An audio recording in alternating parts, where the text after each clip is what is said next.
Why you must read at the beginner level? Why do I need to read in English? My students often ask me. They think I go to classes, I do my homework, I watch films in English. Why should I read books? The truth is, reading is the best way to improve your English, and I will tell you why. First, reading is more important than ever. In the past, only 1 in 10% went to university. Now, more people attend university, and almost every job requires more reading and writing than ever before. This applies to everyone, whether you are an office worker or a mechanic. Second, reading improves your speaking, writing, vocabulary, and grammar better than any other method. It may not directly improve your listening skills, but a stronger vocabulary makes listening easier.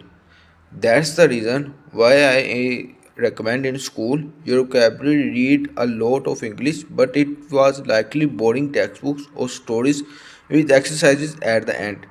That's not what I am talking about. I mean reading for pleasure, reading a book because you enjoy it, not because your teacher told you to do. An experiment in American schools for boys who had committed crimes like theft proved this. Some boys were given fun books like James Bond novels and told they didn't have to read them. Yet many read a book every 2 days.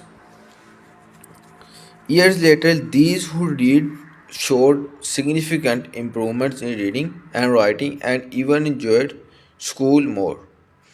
Those who didn't read showed no improvement. Some even got worsened.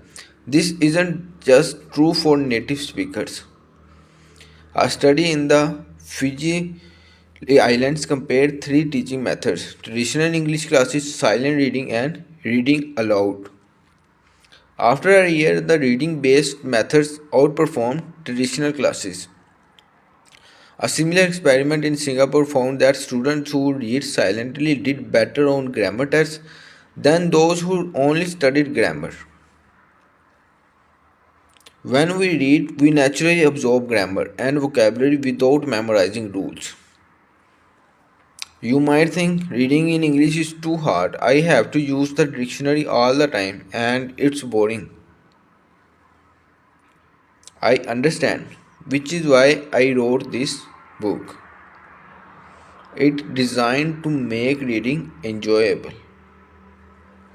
The stories are easy and fun, starting short and simple and gradually becoming longer and more challenging.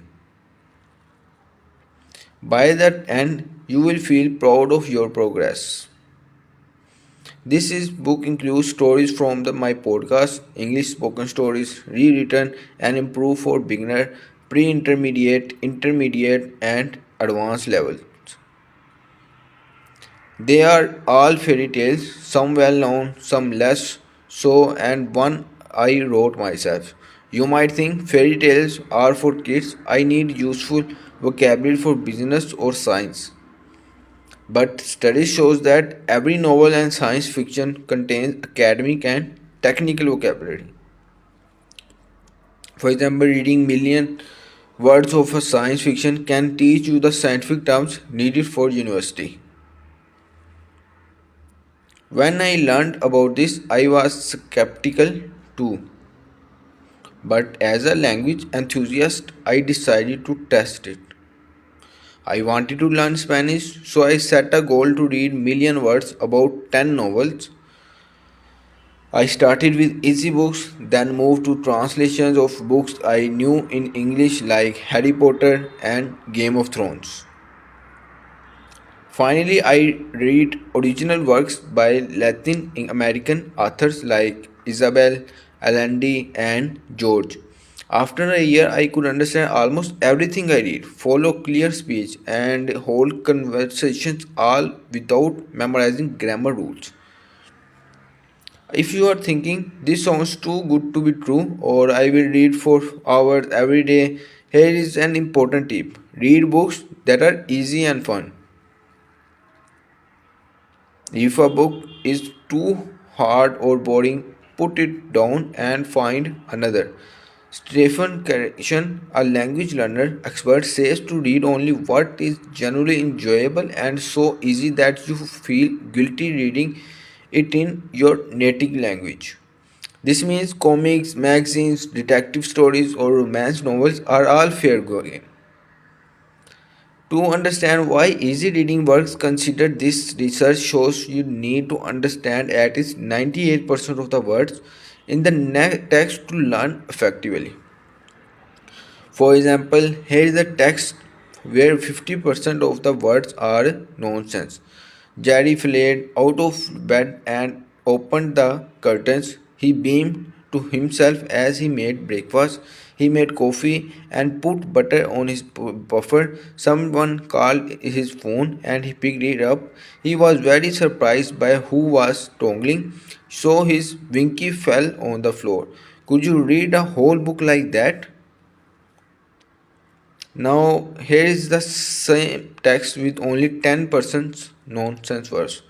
Jerry jumped out of bed and opened all the curtains. He sang to himself as he made breakfast. He made coffee and put butter on his toast. Someone called his phone and he picked it up. He was very surprised by who was calling, so his winky fell on the floor. Even if you didn't understand everyone, the second version was more enjoyable, right?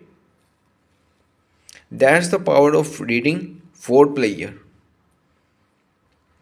If this book feels too hard, try something easier one. If it's boring, find something more fun. If I have